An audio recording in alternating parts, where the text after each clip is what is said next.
एक बार की बात है, बृहस्पति देव जी ब्रह्मा जी से बोले, हे ब्राह्मण श्रेष्ठ, चैत्र व अश्विन मास के शुक्ल पक्ष में नवरात्र का व्रत और उत्सव क्यों किया जाता है? इस व्रत का क्या फल है? इसे किस प्रकार करना उचित है? पहले इस व्रत को किसने किया, जो तो हमें विस्तार से बताइए। बृहस्पति जी का ऐसा प्रश्न सुन ब्रह्मा जी ने कहा, हे बृहस्पति, प्राणियों के हित की इच्छा से तुमने बहुत अच्छा प्रश्न किया है। जो मनुष्य मनोरथ पूर्ण करने वाली दुर्गा महादेव, सूर्य और नारायण का ध्यान करते हैं, वे मनुष्य धन्य हैं। यह नवरात्र व्रत संपूर्ण कामनाओं को पूर्ण करने वाला है।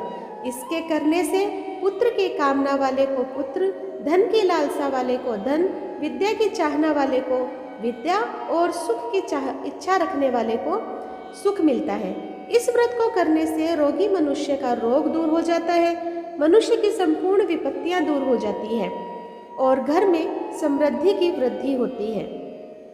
बंध्या को पुत्र प्राप्ति होती है, समस्त पापों से छुटकारा मिल जाता है और मन का मनोरथ सिद्ध हो जाता है। जो मनुष्य इस नवरात्र व्रत को नहीं करता, वह अनेक दुखों को भोगता है और कष्ट व रोग से पीड़ित हो अंगहीनता को प्राप्त होता है। उसके संतान नहीं होती और वह धन धान्य से रहित हो भूख और प्यास से व्याकुल घूमता फिरता है तथा संज्ञाहीन हो जाता है। जो सधवा स्त्री इस व्रत को नहीं करती, वह पति सुख से वंचित हो नाना दुखों को भोगती है। यदि व्रत करने वाला मनुष्य सारे दिन का उपवास न कर सके तो एक समय भोजन करे और 10 दिन बंधुओं सहित नवरात्र व्रत की कथा का श्रवण करे। हे बृहस्पति, जिसने पहले इस महाव्रत को किया है, वह कथा मैं तुम्हें सुनाता हूँ, तुम सावधान होकर सुनो। इस प्रकार ब्रह्मा जी का वचन सुनकर बृहस्पति जी बोले, हे ब्राह्मण, मनुष्यों का कल्याण करने वाले इस व्रत के इतिहास को मेरे लिए कहो। मैं सावधान होकर सुन रहा हूँ। आपके शरण में आए हुए मुझ पर कृपा करो। ब्रह्मा जी बोले, प्राचीन काल में मनोहर नगर में पीठत नाम का एक अनाथ ब्राह्मण रहता था। वह भगवती दुर्गा का भक्त था। उसके संपूर्ण सद्गुणों से युक्त सुमति नाम की एक अत्यंत सुंदरी कन्या उत्पन्न हुई। वह कन्या सुमति अपने पिता के घर बाल्यकाल में अपनी सहेलियों के साथ क्रीड़ा करती हुई इस प्रकार बढ़ने लगी जैसे शुक्ल पक्ष में चंद्रमा की कला बढ़ती है। उसका पिता प्रतिदिन जब दुर्गा की पूजा करके होम किया करता, वह उस समय नियम से वहां उपस्थित रहती। एक दिन सुमति अपनी सखियों के साथ खेल में लग गई और भगवती के पूजन में उपस्थित नहीं हुई।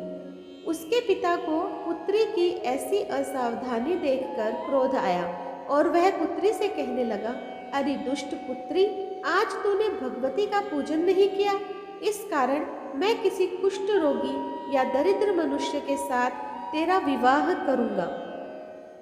पिता का ऐसा वचन सुन सुमति को बड़ा दुख हुआ और पिता से कहने लगी, हे पिता, मैं आपकी कन्या हूँ तथा सब तरह आपके अधीन हूँ। जैसी आपकी इच्छा हो वैसा ही करो। राजा से, पुष्टि से, दरिद्र से अथवा जिसके साथ चाहो मेरा विवाह कर दो, पर होगा वही जो मेरे भाग्य में लिखा है। मेरा तो अटल विश्वास है, जो जैसा कर्म करता है उसको कर्मों के अनुसार वैसा ही फल प्राप्त होता है, क्योंकि कर्म करना मनुष्य के अधीन है, पर फल देना ईश्वर के अधीन है।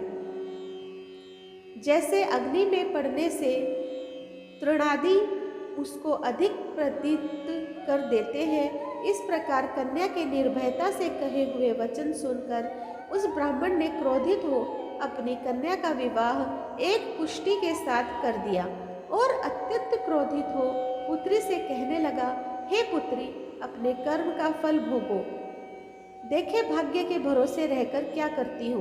पिता के ऐसे कटु वचनों को सुन सुमति मन में विचार करने लगी, अहो, मेरा बड़ा दुर्भाग्य है जिससे मुझे ऐसा पति मिला।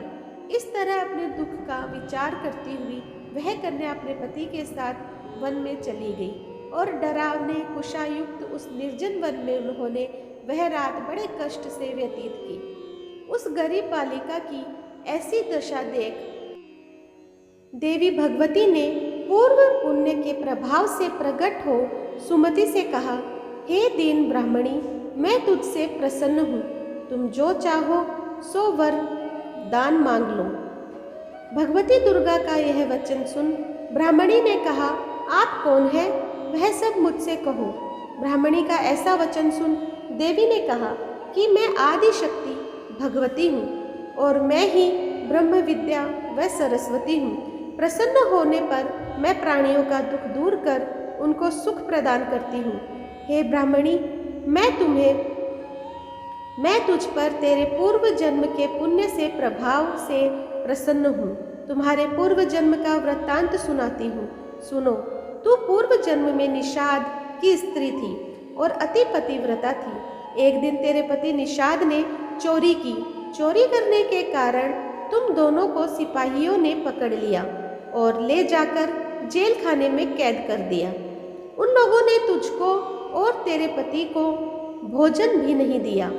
इस प्रकार नवरात्र के दिनों में तुमने न तो कुछ खाया और न जल ही पिया। इस प्रकार 9 दिन तक नवरात्र का व्रत हो गया। हे ब्राह्मणी, उन दिनों में जो व्रत हुआ उस व्रत का प्रभाव से प्रसन्न होकर मैं तुझे मनोवांछित वर देती हूँ। तुम्हारी जो इच्छा हो सो तुम मांग लो। इस प्रकार दुर्गा के वचन सुन ब्राह्मणी बोली, अगर आप मुझ पर प्रसन्न हैं तो हे दुर्गे, मैं आपको प्रणाम करती हूँ। कृपा करके मेरे पति का कोढ़ दूर करो। देवी ने कहा, उन दिनों तुमने जो व्रत किया था उस व्रत का 1 दिन का पुण्य पति का कोढ़ दूर करने के लिए अर्पण करो। उस पुण्य के प्रभाव से तेरा पति कोढ़ से मुक्त हो जाएगा।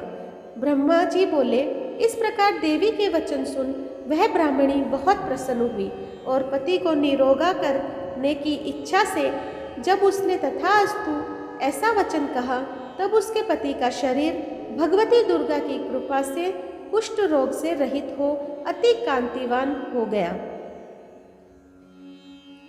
वह ब्राह्मणी पति की मनोहर देह को देख देवी की स्तुति करने लगी।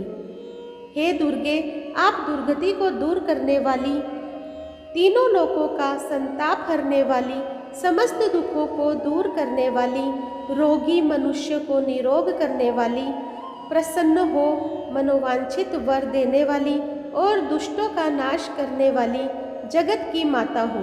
हे अम्बे, मुझ निरपराध अबला को मेरे पिता ने कुष्ठी मनुष्य के साथ विवाह कर घर से निकाल दिया। पिता की तिरस्कृत निर्जन वन में विचर रही हूँ। आपने मेरा इस विपदा में उद्धार किया है। हे देवी, आपको प्रणाम करती हूँ, मेरी रक्षा करो।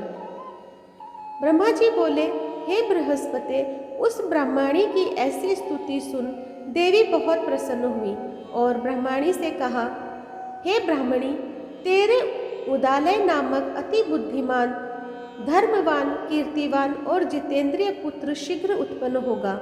ऐसा वर प्रदान कर देवी ने ब्राह्मणी से फिर कहा कि हे ब्राह्मणी, और जो कुछ तेरी इच्छा हो वह मांग ले।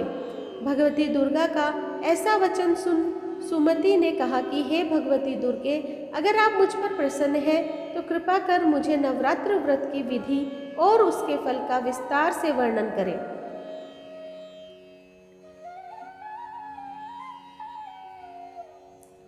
महात्म्य।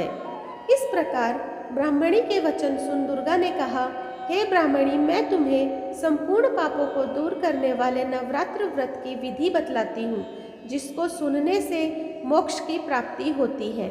आश्विन मास के शुक्ल पक्ष की प्रतिपदा से लेकर 9 दिन तक विधि पूर्वक व्रत करें।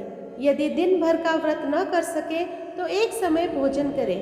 विद्वान ब्राह्मणों से पूछकर घट स्थापन करें और वाटिका बनाकर उसको प्रतिदिन जल से सींचे। महाकाली, महालक्ष्मी और महासरस्वती देवी की मूर्तियां स्थापित कर उनकी नित्य विधि सहित पूजा करें और पुष्पों से विधि पूर्वक अर्घ्य दें। बिजौरा के फल से अर्घ्य देने से रूप की प्राप्ति होती है। जायफल से अर्घ्य देने से कीर्ति, दाख से अर्घ्य देने से कार्य की सिद्धि होती है। आंवले से अर्घ देने से सुख की प्राप्ति और केले से अर्घ देने से आभूषणों की प्राप्ति होती है। इस प्रकार पुष्पों व फलों से अर्घ देकर व्रत समाप्त होने पर 9वें दिन यथाविधि हवन करें। खांड, घी, गेहूँ, शहद, जौ, तिल, बिल, नारियल, दाख और कदम्ब आदि से हवन करें। गेहूँ से होम करने से लक्ष्मी की प्राप्ति होती है। खीर व चंपा के पुष्पों से धन की और बेल पत्तों से तेज व सुख की प्राप्ति होती है। आंवले से कीर्ति की और केले से पुत्र की, कमल से राज सम्मान की और दाखों से संपदा की प्राप्ति होती है। खांड, घी, नारियल, शहद और जौ और तिल तथा फलों से होम करने से मनोवांछित वस्तु की प्राप्ति होती है। व्रत करने वाला मनुष्य इस विधि विधान से होम कर आचार्य को अत्यंत नम्रता के साथ प्रणाम करे और यज्ञ की सिद्धि के लिए उसे दक्षिणा दे। इस प्रकार बताई हुई विधि के अनुसार जो व्यक्ति व्रत करता है उसके सब मनोरथ सिद्ध होते हैं। इनमें तनिक भी संदेह नहीं है। इन 9 दिनों में जो कुछ दान आदि दिया जाता है उसका करोड़ों गुना फल मिलता है। इस नवरात्र व्रत करने से अश्वमेध यज्ञ का फल मिलता है। हे ब्रह्माणी, इस संपूर्ण कामनाओं को पूर्ण करने वाले उत्तम व्रत को तीर्थ, मंदिर अथवा घर में विधि के अनुसार करें। ब्रह्मा जी बोले, हे बृहस्पति, इस प्रकार ब्रह्माणी को व्रत की विधि और फल बताकर देवी अंतर्ध्यान हो गई। जो मनुष्य या स्त्री इस व्रत को भक्तिपूर्वक करता है वह इस लोक में सुख प्राप्त कर अंत में दुर्लभ मोक्ष को प्राप्त होता है। हे बृहस्पति, यह इस दुर्लभ व्रत का महात्म्य है जो मैंने तुम्हें बतलाया है। यह सुन बृहस्पति जी आनंद से प्रफुल्लित होकर ब्रह्मा जी से कहने लगे कि हे ब्राह्मण, आपने मुझ पर अति कृपा की जो मुझे इस नवरात्र व्रत का महात्म्य सुनाया। ब्रह्मा जी बोले कि हे बृहस्पति, यह देवी भगवती शक्ति संपूर्ण लोकों का पालन करने वाली है। इस महादेवी के प्रभाव को कौन जानता है? बोलो देवी भगवती की जय। व्रत की विधि: प्रातः नित्य क्रम से निवृत्त हो स्नान कर मंदिर में या घर पर ही नवरात्र में दुर्गा जी का ध्यान करके यह कथा करनी चाहिए। कन्याओं के लिए यह व्रत विशेष लाभदायक है। श्री जगदम्बा की कृपा से सब विघ्न दूर हो जाते हैं तथा सुख समृद्धि की प्राप्ति होती है।